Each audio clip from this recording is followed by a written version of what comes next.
National Highway 37 Imphal Jiribam Lambi Thingliba Asi leinaba Authority na athuba matamda mityeng changbiduna Yanaba Pubiraku Ngamloidaba Oiragana meeyam nakhei Sengna Haibiro haina Patsoi AC ki hannagi MLA AK Mirabai na phongdokkhre Taupungkhokda leiba mahakki mayumda ngasi pangthokkiba paugi mifam amada wafam asi phongdokladuna mahakna hai Imphal West District ki Patsoi lamsang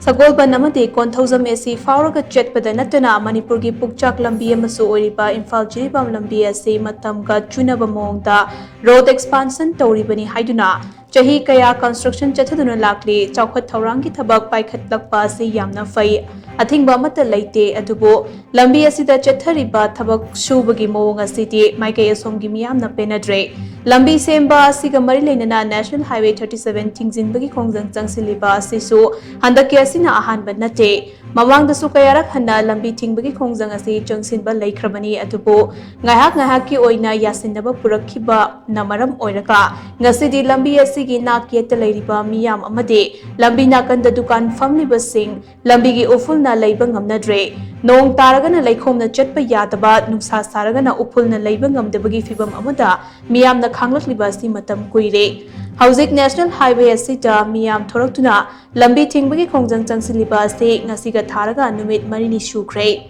NHIDCL na Lambi Asi ta thabak shurakliba asi shu aduki matik kuire adubu nakhei ama sengna loishinba naidana leibadage Lambi Asida accident toina thorakpa amadi ufulna lambi nakanda leiba miyoi kayana ana ayek yaurakle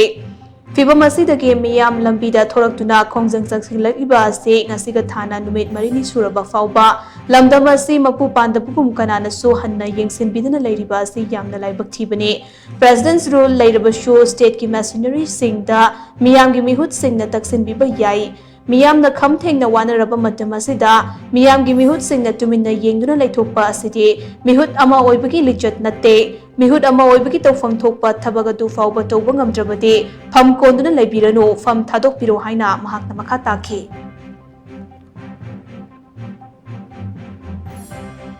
National Highway 37 Imphal Jiribam Fauraga Chaliba Kendra se starting from Sagonban Kendra Patsoi Kendra Konthokjam Kendra Lamsang Kendra Maruna through Aikoina hilly area singsi Fauraga Jiribam yawibani Hariba